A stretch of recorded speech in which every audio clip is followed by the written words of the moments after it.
Então, em nome da diretoria, de todos os obreiros do Espírito da Fácil, a gente está muito agradecido, temos o prazer de recebê-lo, seja muito bem-vindo à nossa casa, tenho certeza que serão momentos de muita alegria para nós. Eu vou ler rapidamente aqui uma pequena introdução sobre quem é o Aguinaldo Flaviano, particularmente para mim também foi uma primeira oportunidade. Então, o Aguinaldo é de Votuporanga, ele é casado, faz palestras nas áreas motivacionais, terapeutas e é psicanalista clínico.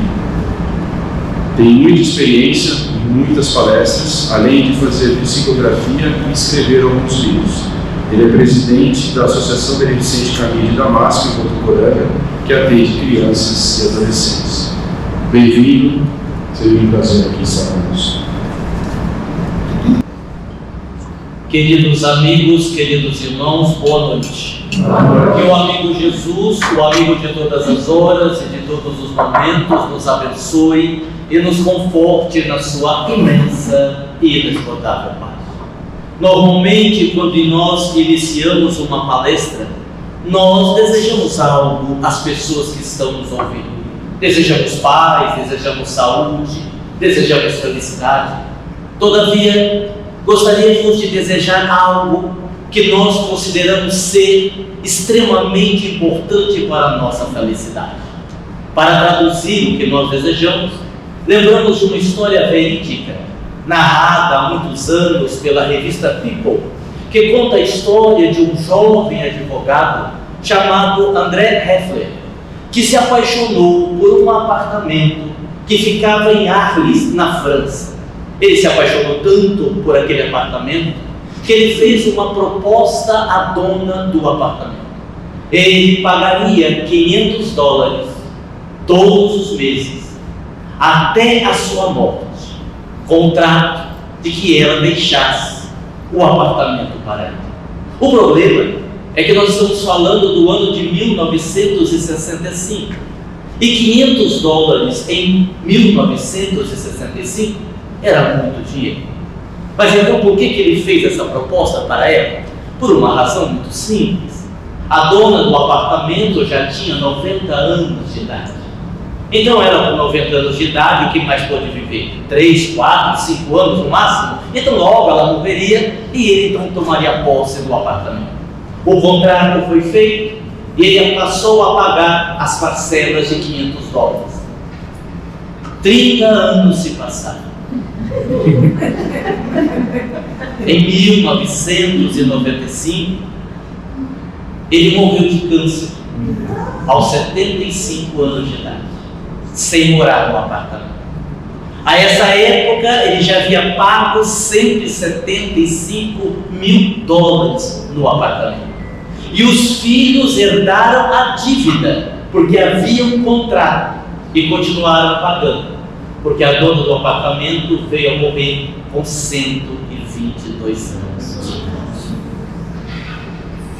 E o que nós desejamos a todos é algo chamado aceitação. Nós fazemos programações, traçamos objetivos, temos sonhos e devemos tê-los, mas precisamos lembrar que nem sempre as coisas vão acontecer do jeito que nós programamos. Nem sempre os nossos sonhos se realizarão. Para nós que somos espíritas, é muito mais fácil compreender isso. Quando, por exemplo, lembramos da história daquele casal que perdeu uma filha pequena, menos de 5 anos de idade, quando a babá passeava com a menina de bicicleta, deixou-a cair, ela bateu com a cabeça e desencarnou. Embora o casal fosse espírita, a dor da perda de um ente querido, ainda que acreditemos na vida depois da morte, é desafiador. A mãe então procurou o Chico, e Chico lhe fez 2 perguntas. A primeira, bastante simples: minha irmã, você já perdoou a babá que causou indiretamente a morte da sua filha?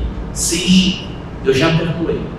E aí Chico fez uma segunda pergunta, essa desafiadora: e você já agradeceu a babá? Agradecer? Não, agradecer não. Eu a perdoei, mas agradecer sim, minha filha, agradecer. Porque havia uma programação. A sua filha desencarnaria de qualquer jeito. E se ela tivesse desencarnado pelas mãos do seu marido, ou pelas suas mãos, você jamais se perdoaria. Então agradeça a babá, que foi o veículo para algo que já iria acontecesse sem a participação direta sua e do seu marido. A doutrina espírita é extraordinária. Nós queremos hoje falar um pouquinho sobre algo desafiador na vida. Aliás, muita coisa é desafiadora. A vida por si só é extremamente complexa. Por exemplo, o filósofo Nietzsche iria dizer certa feita que Deus havia morrido. E quando Nietzsche diz que Deus morreu, ele cria um problema filosófico. Porque se Deus existe, é Deus, ele não pode morrer. Mas se Deus não existe, ele também não pode morrer, porque algo que não existe não pode perecer. Complexo. Por exemplo, se eu digo assim a vocês, todo mundo aqui conhece o Pinóquio. Sim? Aquele que o nariz cresce quando ele conta mentira. Vamos imaginar a seguinte situação. O Pinóquio diz assim: o meu nariz vai crescer agora. E o nariz não cresce, ele contou uma mentira. Mas então o nariz deveria ter crescido. Mas se ele dizer o meu nariz vai crescer agora, e o nariz crescer, ele contou uma verdade, então o nariz não deveria ter crescido. Vocês entenderam? Nem. Mas é assim mesmo, é só para dizer o quanto a vida é complexa. Se eu pedisse assim para vocês, eu quero que agora todo mundo pense num absolute, vocês pensariam? Vai dizer que vocês não sabem o que é o absolute. Vocês sabem, parabéns, está vendo? Temos ali uma mulher que sabe o que é absolute. Mas você também sabe. Meu filho. Muito bem. A maioria não pensou no absolute. Por quê?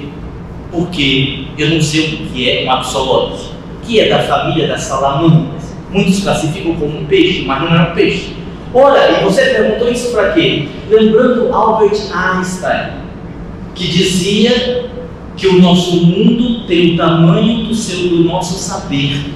Então, quando eu não conheço algo, é como se algo não existisse para mim, embora exista, mas eu é que não conheço, então ele não existe. Por exemplo, existem alguns homens machistas, mas também existem algumas mulheres que são difíceis. E tem mulheres que dizem assim, que o homem sempre está errado. Tem ou não tem? Aqui em Santos talvez, não, porque Poranga tem. Agora eu quero te fazer uma pergunta.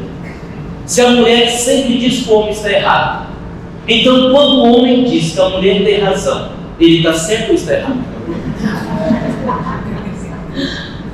Agora vamos chegar onde nós queremos. Vamos falar da nossa emoção, dos nossos sentimentos. Assunto extremamente grave nos dias atuais. Se eu fizesse uma última pergunta, embora eu vou fazer outras daqui a pouco, para vocês responderem. O que é mais importante, a realidade ou a verdade? O que é que vocês responderiam? A verdade. Eu não poderia dizer que é a mesma coisa? Talvez não. No campo emocional, não. Vejamos. A realidade é o fato em si, é o que aconteceu. A verdade é aquilo que você registrou de acordo com o seu filtro emocional quando você viveu a realidade. Por isso que memória não é uma recordação objetiva. Memória é uma reconstrução afetiva. Você não lembra do fato exatamente, mas do que você sentiu quando você viveu o fato. Por isso que em terapia holística podemos fazer uma ressignificação. E muitas pessoas vão dizer, sim, mas nós não podemos mudar a realidade não, mas a verdade sim. Porque se a verdade está ligada ao seu filtro emocional, embora eu não possa mudar a realidade, eu possa mudar a verdade, segundo a concepção que eu tenho hoje. E aí nós poderíamos buscar em Freud a referência, o pai da psicanálise. queria nos dizer em 1910 que toda a experiência traumática que nós vivemos na infância e que não é devidamente curada, nós carregaremos conosco para o resto da vida. Que pode ser desde um trauma severo, como uma menina que sofre um abuso sexual, como um trauma não tão severo, mas que não causa menos estrago. Se o menino, se a menina tem aquele pai mais áspero, e o menino cresce ouvindo do pai: menino, você é burro, menino, você não sabe nada, menino, você não vai ser ninguém na vida, ele se torna um adulto inseguro. É justamente na infância que nós desenvolvemos as nossas crenças, não nossas, mas que foram nos passadas pelos pais, pelos avós, pelos tios. E aí, quando nós estudamos a neurociência vai falar do mapa mental, que é justamente aquilo que a gente acredita e o seu significado. A partir daí, então, nós temos um grande desafio. Talvez um dos maiores desafios seja sermos felizes nos tempos atuais. Porque hoje o homem goza de uma liberdade plena, mas não é feliz. Nós temos acesso à internet, as informações chegam para nós no momento que está acontecendo em qualquer parte do mundo, mas somos infelizes. Muitas vezes porque não enxergamos a dor e não enxergamos a causa da dor.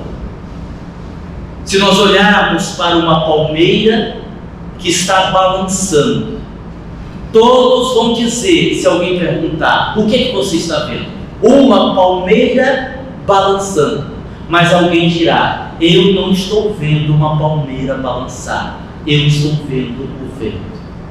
Enquanto todo mundo viu o que era visível, alguém viu o que é invisível. E o que é invisível na nossa vida é o que nos causa dor. Mas eu tenho depressão, eu tenho síndrome do pânico, eu tenho ansiedade. Sintomas. São sintomas. É a palmeira balançando. Qual é a causa? É aí que a gente tem que descobrir. A causa é o vento que faz a palmeira balançar. E como então nós vamos falar de emoções? Eu tenho uma proposta agora diferente. Eu trouxe aqui algumas perguntas, poucas, 55. E eu vou perguntar para vocês, e vocês vão me responder, relacionados ao campo emocional. Geralmente eu começo a fazer as perguntas da última fileira para cá. Quem está perto da porta. Às vezes eu começo com os amigos. É brincadeira. Eu vou fazer as perguntas, mas ninguém precisa responder verbalmente. A nossa ideia nessa palestra, com essa dinâmica, é justamente fazer com que a gente reflita sobre a vida. Aliás, que a gente reflita sobre a nossa vida. Porque perguntar é algo, às vezes, mais importante do que a própria resposta. Porque a pergunta, seja a pergunta que alguém te faça, ou a pergunta que você mesmo faz a si, te leva a uma reflexão. Tem uma história de um rabino, e geralmente rabino tem a barba longa, não é? É uma tradição os rabinos de barba longa. O rabino era professor. Olha como a pergunta é importante. E o menino chegou para ele e disse: professor, eu posso fazer uma pergunta? Pode perguntar. Não, mas eu acho que o senhor vai ficar bravo. Não, menino, eu sou professor, pode perguntar. Não, melhor não, o senhor não vai gostar da pergunta. Pode perguntar, estou dizendo que pode autoriza, pode perguntar. O senhor não vai ficar bravo? Não vou, pergunte. Professor, o que o senhor faz com a sua barba quando o senhor vai dormir? O senhor joga ela de lado, o senhor deixa ela em cima do peito, mas ela não faz posse. O professor deu uma gargalhada e disse: amigo, eu não vou responder essa pergunta porque eu não sei. Quando eu vou dormir, eu vou dormir. Quando eu vou dormir, eu fico pensando na minha barba, e saiu sorrindo. 2 dias depois, o professor procurou o menino e disse: menino, você vai ficar 3 dias de castigo. Por que, professor? Ora, por que você foi me fazer aquela pergunta? Faz 3 noites que eu não consigo dormir. Agora eu venho e fico pensando na barba. Esse é o poder da pergunta, nos fazer pensar. Então, as perguntas que nós vamos fazer, ninguém precisa responder em voz alta. Eu gostaria que vocês pensassem, que vocês fossem induzidos a olhar para vocês. A pergunta tem esse poder. Preparados? Em cada pergunta eu vou aqui brincar um pouco, fazer uma explicação. Vamos lá para a primeira pergunta. Do que você tem medo? Do que você tem medo? Tem gente que tem medo de barata. Quem tem medo de barata? Pergunta. Duvido que é só isso. Você tem? A senhora sabe o que é pior do que ver uma barata? A senhora sabe? Vou dar meu telefone de terapeuta. Vocês sabem o que é pior do que ver uma barata? Não é ver duas, não. É perder ela de vista. O filho você vai no quarto se a barata desaparecer. Tem gente que tem medo da morte. E é interessante porque às vezes a pessoa não tem medo da morte no sentido de para onde ela vai ir, porque ela não tem dúvida que a vida continua. Mas há pessoas, por exemplo, que têm medo da morte na seguinte questão: como é que vai ser? Será que vai doer? Será que eu vou sofrer? E pode sofrer? Pode. Lá questões do Livro dos Espíritos, 165, 166, 167, Kardec ouve dos Espíritos eles explicando que na hora do desenlace, na desencarnação, pode ocorrer uma perturbação que pode durar de alguns minutos até alguns séculos. E se for de Santos é pior, porque com essas praias todas que vocês têm aqui, isso é o perigo. Do que você tem medo? Mas às vezes a pessoa tem medo de falar, a pessoa tem medo de se olhar, a pessoa tem medo de reconhecer os seus sentimentos. E acredita, enfrentar os nossos monstros é a melhor forma de você evoluir. O que não é nenhuma novidade, está lá no Livro dos Espíritos. Qual o meio mais eficaz de evoluir, de evitar o arrastamento ao mal? Conhece-te a ti mesmo.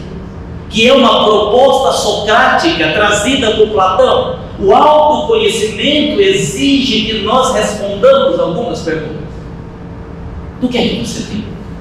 Segunda pergunta: você de fato ama a vida? Às vezes a gente vai vivendo, não é? E a gente tem que tomar cuidado com isso.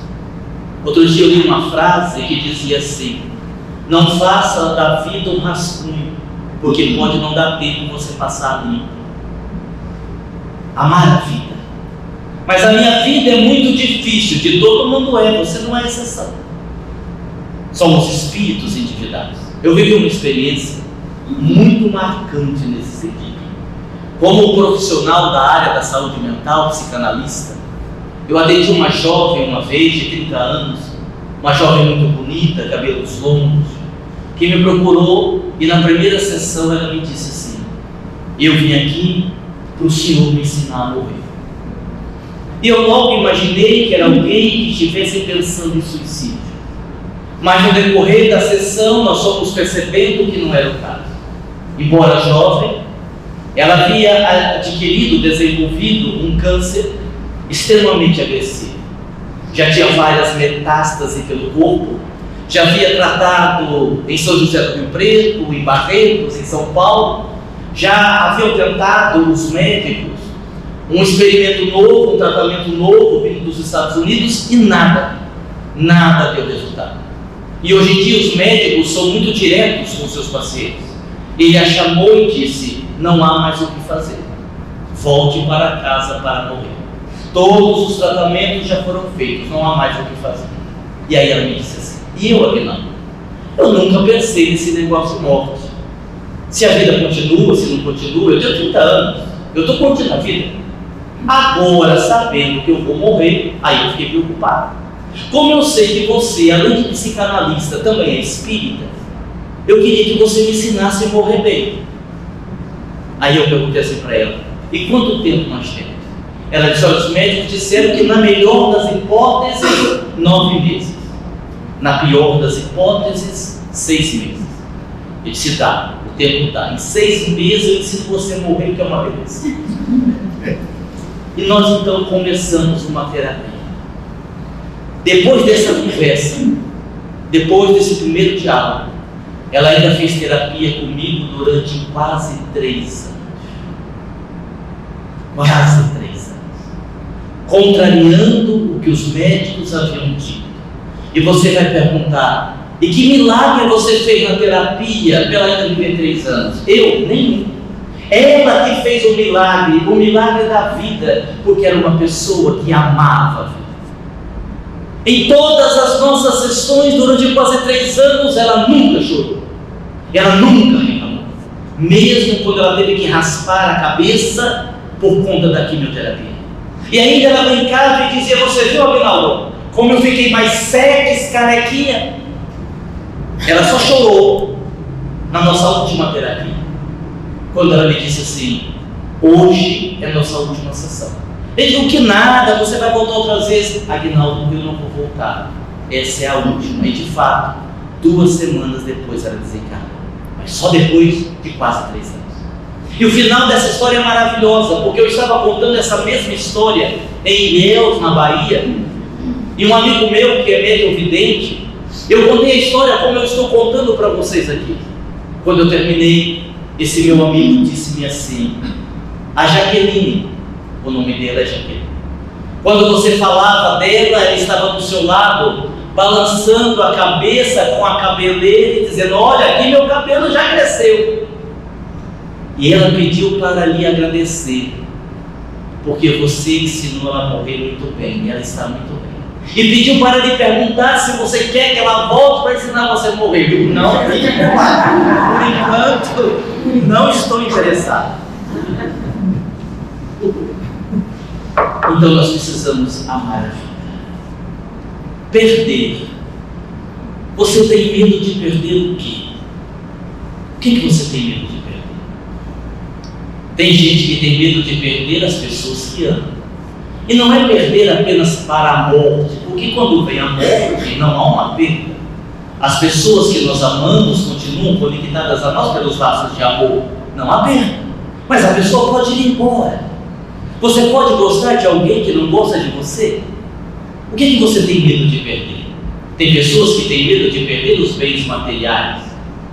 Tem pessoas que têm medo de perder os seus animais de estimação. Eu vou resumir, porque essa história eu já contei em algumas casas.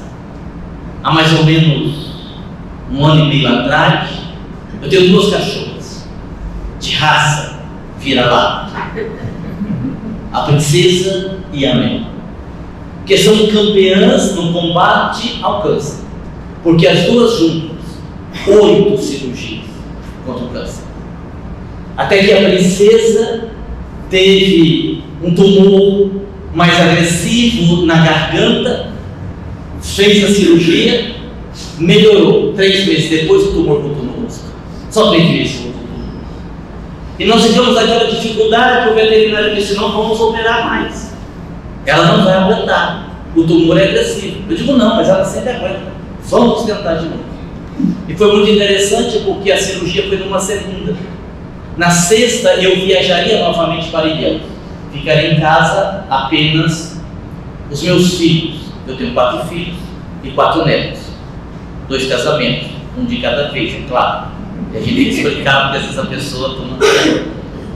2 filhos estão casados e 2 filhos em casa, gêmeos. E tem um monte de criança, porque também eu tenho netos gêmeos, né? Então é gente que não acaba mais. Vou morando, não chegou televisão ainda, então pessoal. E ela fez a cirurgia, não aconteceu como das outras vezes, ela foi piorando, chegou na quinta-feira, eu precisava viajar, era internada, e eu disse ao veterinário: o senhor precisa liberá-la, até porque eu já me endividei até 2050, com todos esses gastos, e eu preciso viajar. Ele a liberou e me disse: mas ela não está bem, vamos ver.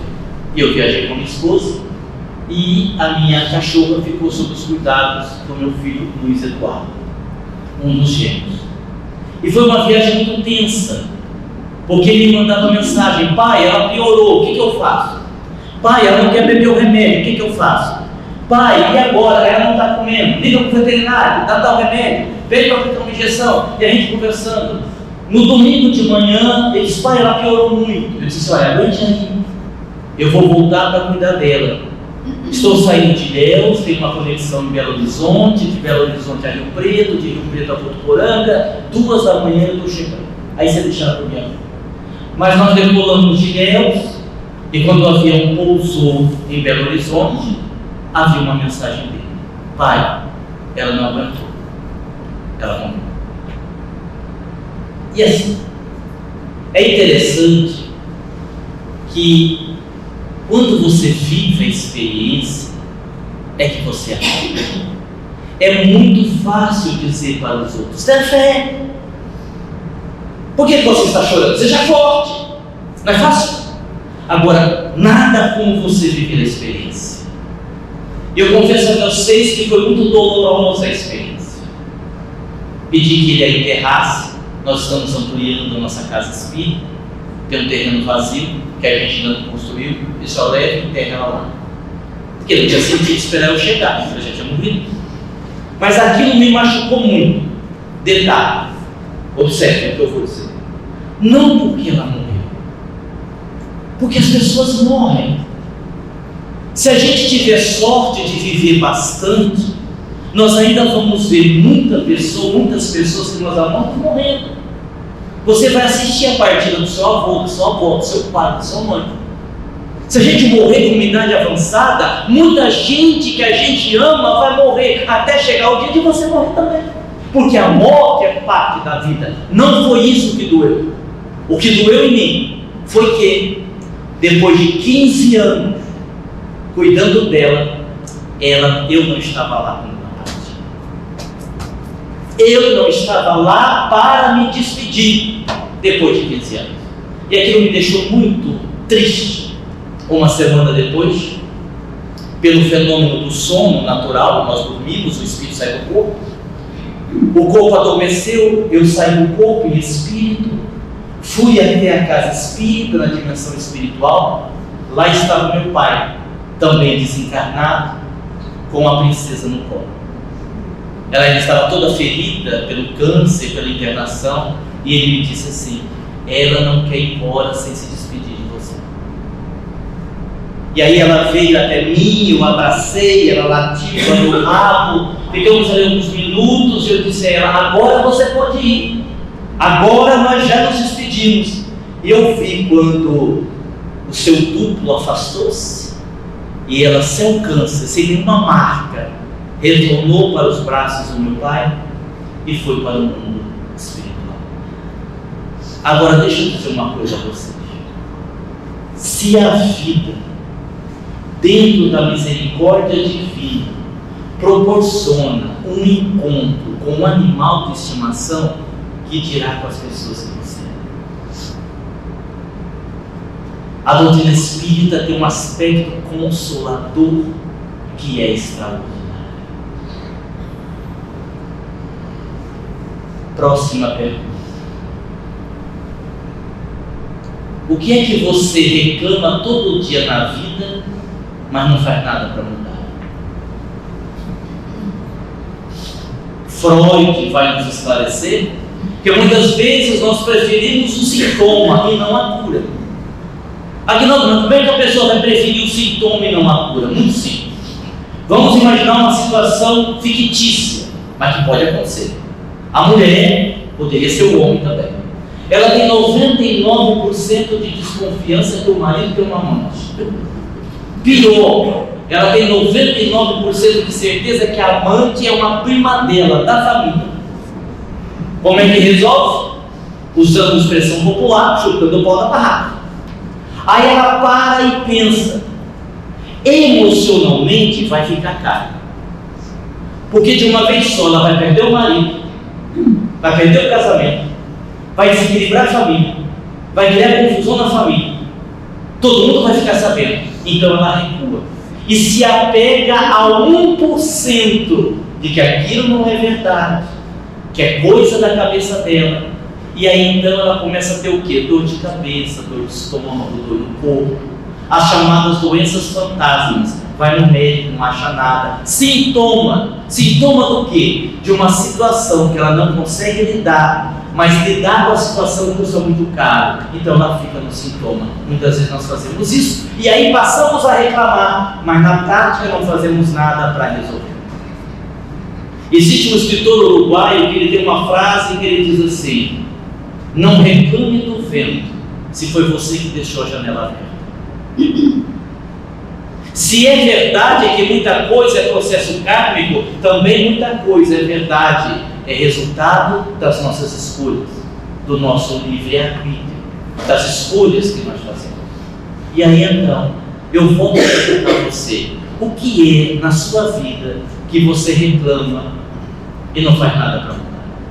E aqui eu vou abrir um parênteses agora, para dizer que essa minha palestra, os livros que estão ali na frente, está sendo baseado no livro Novos Hábitos, que é do espírito José de Moraes, que é um livro estilo autoconhecimento, estilo Minutos de Sabedoria.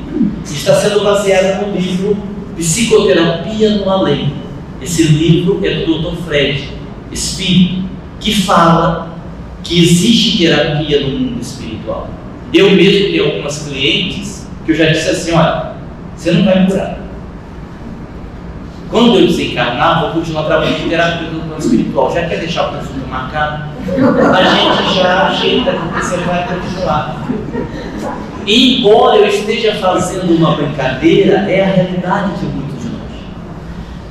As doenças físicas, só para a gente registrar, as doenças físicas, quando bem suportadas, quando enfrentadas com resignação, ficam no corpo na hora da morte. Você sai e está livre.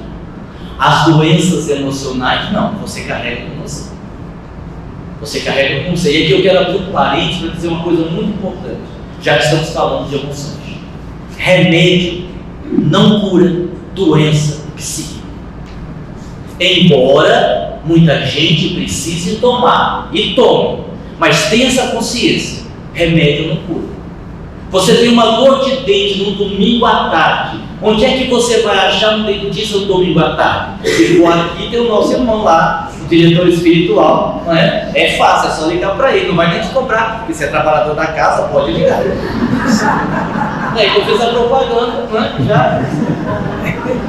Agora, se você não é trabalhador desse centro e não tem um amigo dentista, você não vai achar o dentista que vai te atender. Você toma um analgésico.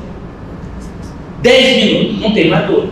Aí você vai dizer assim: resolvi o problema. Não, você não resolveu.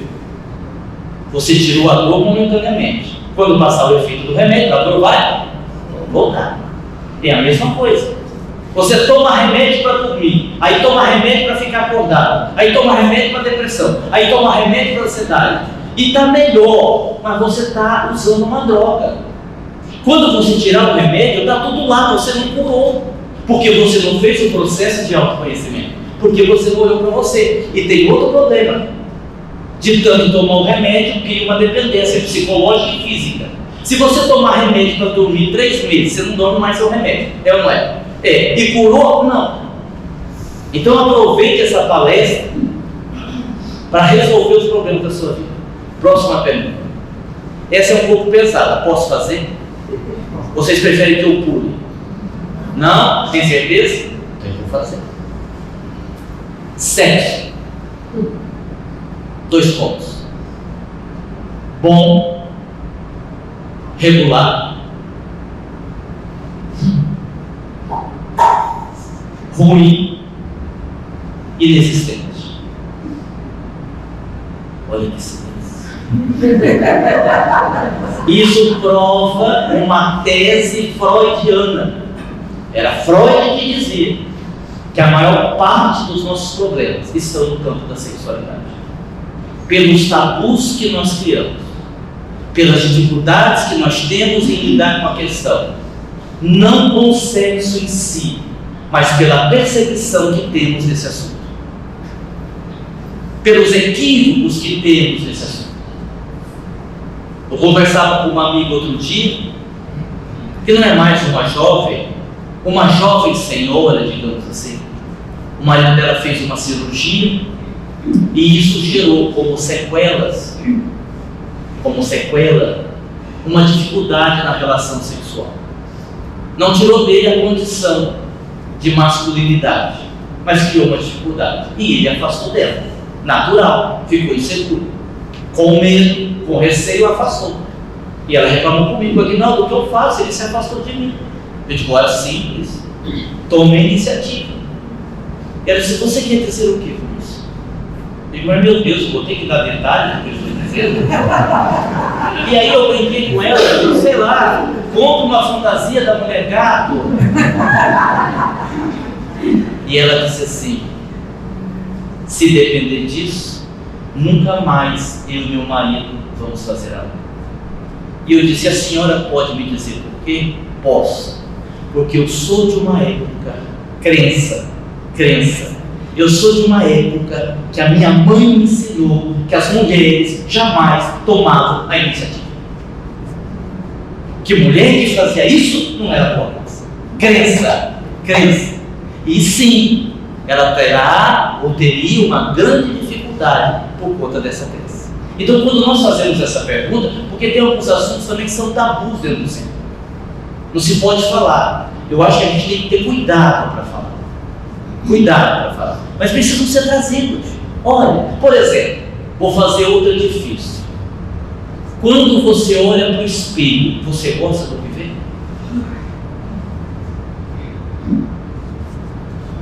Pois é. E aí então você tem um problema muito grave, porque Jesus ensinou a amar o seu próximo como a si mesmo. Se você não se ama, quando você vai amar o outro, vira submissão. Primeiro eu me amo. Aguinaldo, mas isso não é egoísmo? Não, egoísmo é você amar a si e não amar os outros. Autoestima é você amar a si e a partir do seu auto-amor você amar o próximo. Então, quando eu não gosto do meu corpo, quando eu não me acho uma pessoa atraente, bonita, seja por fora, seja por dentro, quando eu tenho uma baixa autoestima, eu desenvolvo uma doença emocional chamada carência, dependência afetiva. E aí eu vou estar num relacionamento péssimo e eu não vou conseguir sair. Por quê? Porque eu tenho medo da solidão, porque eu tenho medo de encontrar outra pessoa. E aí a pessoa diz assim para mim, um dia eu disse para uma moça: mas o seu namorado, para não ser ofensivo, é um cancro daquele do filme do Shrek.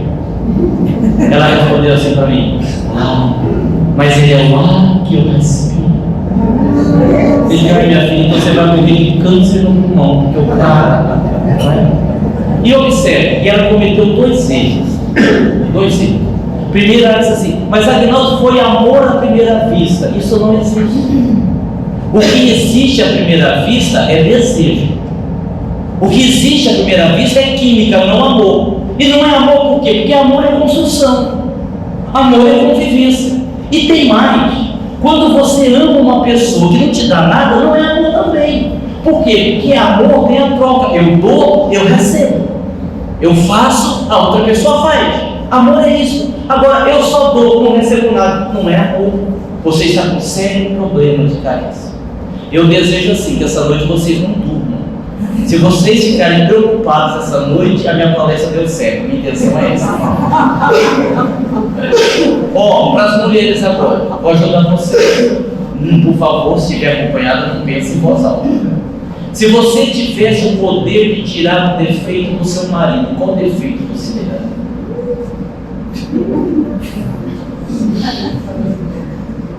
Pensou? Não, dois não vale, só um. Agora vamos lá, vamos trazer o problema para a gente. Se você pudesse, tivesse o poder de tirar um defeito de você, qual defeito você eliminaria? E aí eu poderia aproveitar e fazer uma outra pergunta: qual é o seu pior defeito? Mas também perguntar: qual é a sua maior qualidade? E agora eu vou fazer uma que é maravilhosa. Se as pessoas te conhecessem melhor, elas continuariam gostando de você. Porque nós usamos máscaras, não é verdade? Raramente nós mostramos quem nós somos. E se a pessoa te disse como você é, por dentro, eu estou dizendo, elas continuariam gostando de você? Embora eu tenha aqui muitas mais perguntas, eu poderia antecipar um pouquinho, para não ultrapassar o tempo, e fazer talvez a pergunta mais importante: quem é você? Quem é você? 90% das pessoas não sabem quem é. Por quê? Porque em termos de autoconhecimento tem uma vida rasa. Quem é você não é o seu sobrenome, não é onde você mora. Quem é você é quais são os seus sonhos, quais são os seus medos, quais são os seus segredos. Contam que um jovem que desejava muito se conhecer procurou um sábio, um monge tibetano. E quando ele chegou até esse monge, o monge perguntou assim a ele: quem é você? Ele disse: eu me chamo Paulo. E o monge disse: não, Paulo é o nome pelo qual as pessoas te chamam, isso não define quem é você. Quem é você? Ele pensou um pouco e disse: eu sou médico. Não, essa é a sua profissão, é aquilo que você faz, isso não define quem é você. Quem é você? Ele pensou um pouco e disse: eu sou um ser humano. Não, ser humano é a sua espécie, a espécie humana, mas isso não define quem é você. Quem é você? Ele pensou um pouco e disse: eu sou uma consciência que habita um corpo. Não, isso define o que você é, não define quem você é. Quem é você? E como ele não tinha mais respostas, ele se calou. E o monge lhe disse: agora que você já descobriu as ilusões de quem você pensava que era, vamos tentar descobrir quem é você. Mais desafiador do que criar um homem novo, usando a linguagem espírita, é desconstruir a imagem que nós temos de hoje. E aí vocês poderiam dizer assim: Aguinaldo, mas e você não vai deixar nenhuma dica para a gente? Você fez um monte de perguntas, tem alguma dica? Tem 3, mas é 10 para as 9. Então eu vou assim, eu dou a primeira dica. Se der tempo, eu vou falar até 9 horas. Se der tempo, eu dou a segunda dica, e se der tempo, eu dou a terceira. Tá bom? Tá bom? Vamos lá. Primeira dica: ame incondicionalmente. Talvez seja a mais importante. Só que isso gera uma pergunta: e como é que se faz para amar incondicionalmente? Amar incondicionalmente é amar sem impor condições. Vocês já sabem disso, não é? Vocês querem que eu ensine? Sim ou não? Se não quiser, eu já paro. Boa noite. Quer ou não? Sim ou não? Sim? Tá bom. Sei que vocês estavam com sono. Por favor, depois não vou embora sem adquirir os livros que estão lá na frente, tá bom? Novos hábitos e psicoterapia no além. Vai que você precisa de psicoterapia depois que você morrer, é provável. Aí você já sabe como é que vai ser. Vou contar uma história rápida, vou resumir uma história, para explicar o que é amor incondicional. É a primeira dica. Só que vocês fazem o papel de personagem da história. Pode ser? Pode ser? Muito bem, vamos lá. Havia um príncipe bom, um homem de bem, que foi capturado por um rei, um homem muito maldoso. E o rei o condenou à morte, sem que ele tivesse feito nada. E quando ele ia ser executado, ele implorou para não ser morto. O rei não era bom, mas como tinha muita gente olhando, o rei, para parecer bonzinho, disse ao príncipe: bom, vamos fazer um acordo. Eu vou lhe dar uma chance. O senhor não vai me matar? Não foi isso que eu disse. Eu disse que vou lhe dar uma chance. Façamos o seguinte, vou lhe fazer uma proposta. Eu lhe faço uma pergunta, uma só. Se o senhor acertar, o senhor ganha liberdade. O senhor vai embora. Se o senhor errar, o senhor vai ser morto. Agora eu pergunto a vocês: se vocês estivessem no lugar do príncipe, aceitavam ou não? Sim ou não? Sim, não é? Já ia morrer mesmo, não tinha nada a perder, não é verdade? Sim. Então eu vou fazer a pergunta, preste atenção na pergunta. O que mais deseja uma mulher? Só isso? Só isso. O príncipe pensou, não sei, é muito difícil. Então você vai morrer. Não, calma. Convenhamos, a pergunta é muito difícil. Me dê 3 dias. Me dê liberdade por 3 dias. E eu vou voltar com a resposta. Está bem, eu lhe dou 3 dias. O príncipe saiu, perguntou aos amigos o que mais deseja uma mulher. Não, eles não sabiam. Perguntou até às mulheres o que mais deseja uma mulher. Nem as mulheres sabiam. Até que um amigo disse assim: olha, eu não sei a resposta, mas eu sei de alguém que sabe. Mas se eu fosse você, não ia procurar.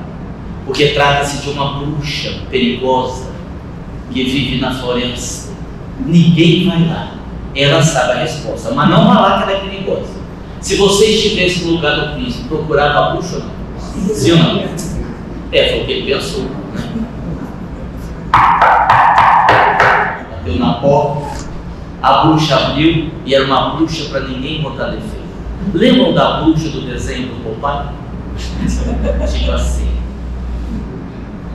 um nariz avantajado, uma verruga na boca, alguns fios de cabelo no queixo pontiagudo. Ela deu um sorriso banguento de 2 dentes na boca, e ele morrendo de medo, começou a conversa, até que ele chegou no ponto. Disse: ó, dona bruxa, eu vim aqui porque o rei fez uma pergunta, eu não sei a resposta, se eu não souber eu vou morrer, e me disseram que a senhora sabe. E qual é a pergunta? O que mais deseja uma mulher? Ela disse: só isso? Só isso? Porque a senhora sabe? Sei. A senhora sabe? Sei. Então me diga, pelo amor de Deus. Digo, com uma condição.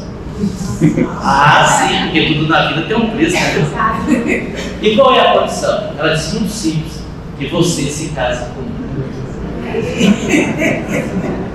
Se você estivesse no lugar do Cristo. Agora esperem para responder. Sim, porque ele olhou para cá e imaginou o resto. Essa cara é daquele jeito. Se você estivesse no lugar do príncipe, topava ou não topava? Ele queria viver, ele amava a vida. Se eu topo, se é essa a condição, eu topo. E ela disse, a resposta, preste atenção na resposta. O que mais deseja uma mulher? Ser dona da sua própria vida. Só isso. Ele correu até o rei e disse assim a resposta: o que mais deseja uma mulher é ser dona da sua própria vida. O rei disse: está certo, você acertou, você está livre. E ele ficou livre para casar com a bruxa. Casaram-se e foram para a lua de mel. Vocês podem imaginar a animação dele. Entrava no quarto, estava de noite, e ela foi ao toalete para se preparar. E ele ficou sentado na cama pensando o quanto a sua vida havia custado caro. Mas quando ela voltou, não era mais uma bruxa, era uma princesa. Ele disse: mas você não era bruxa? Era não, eu sou.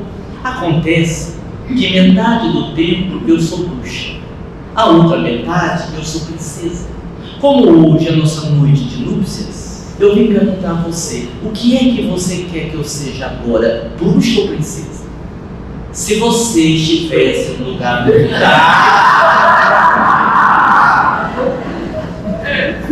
Precisa perguntar essa? Precisa. É aí que está a diferença de uma pessoa inteligente e uma pessoa sábia.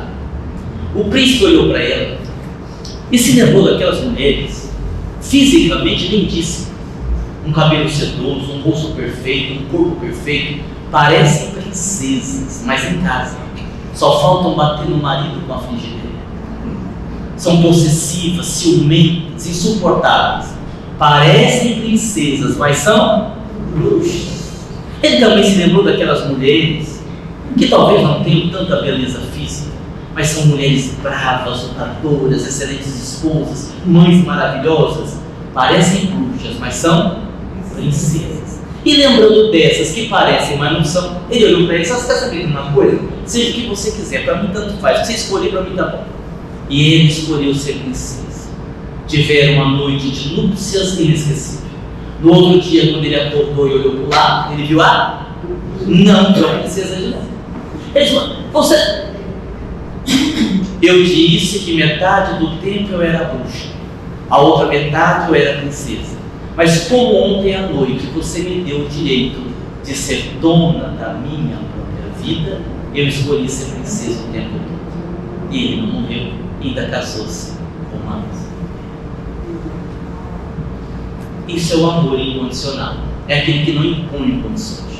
Você ama. Mas eu não gosto do jeito dele. Então nada. Você não pode impor que o outro mude, porque o outro vai mudar quando ele toma consciência. É assim com todo mundo. Você pode dar um exemplo, você pode estimular, mas o querer é da pessoa. Vocês entenderam? Segunda dica. A segunda vai dar tempo, a terceira não vai. Não desista de lutar, aconteça o que acontecer. Essa dica é simples, mas ela é tão valiosa. Quantas pessoas hoje, mesmo não cometendo suicídio, estão desistindo da vida? Estão vivendo. Tem um ditado africano que diz assim: espero que é quando a morte te encontre vivo. Ué, mas a morte para me encontrar e não tem que estar vivo? Às vezes não, emocionalmente você morreu faz tempo. A águia não, mas a vida é muito difícil. E os jovens dizem muito isso. Quem tem mais de 40? Erga a mão, por favor. É quase uma palestra para a terceira idade. Misericórdia. A hora que essa turma começar a partir, eu não sei o que vai ser do movimento espírita. Para essa meninada que tem menos de 40, que pelo jeito é a minoria aqui, para de dizer que a vida é difícil. A vida foi difícil para nós que temos mais de 40. Vou dar exemplo para vocês. Nós somos de uma geração que nós enfrentamos o biotônico fontoso. Nós somos de uma geração que nós somos obrigados a beber um veneno chamado emulsão de Scott, que é um óleo de bacalhau insuportável, por exemplo. Nós somos de uma época que o mertiolate ardia. Nós somos de uma época que existia a loira do banheiro. Você já ouviu falar da loira do banheiro?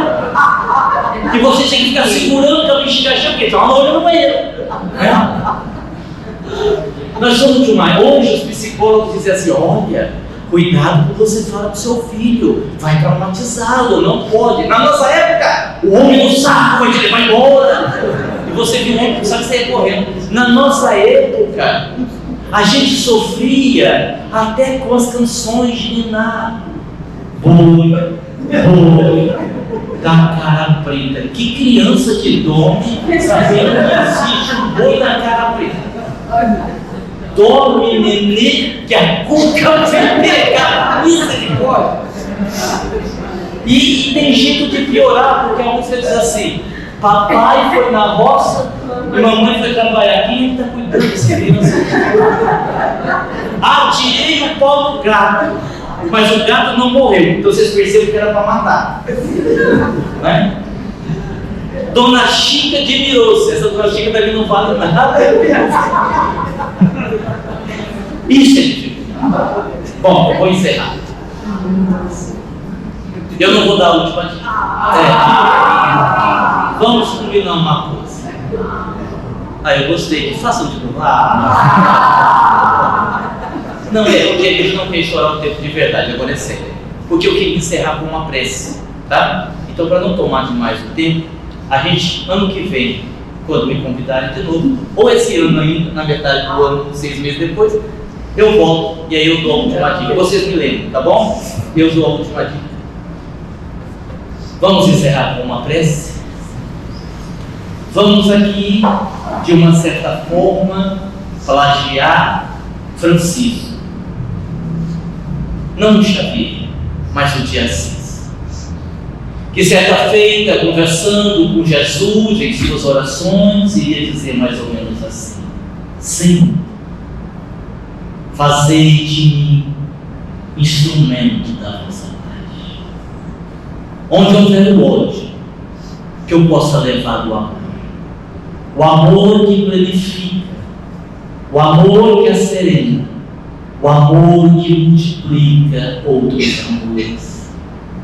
Onde houver injúrias, que eu possa levar o perdão. O perdão que substitui o ódio, a mágoa e o rancor, pelo abraço, pelo sorriso ou pelo aperto de mão. Onde houver a mentira, que eu possa levar a verdade, ainda que seja uma verdade subjetiva, que ela possa aproximar os humanos de ti. Onde houver desespero, que eu leve a esperança de dias melhores, a esperança que nasce com o nascer do sol, a esperança que vem nos dizer que o mal é passageiro, somente o bem é eterno.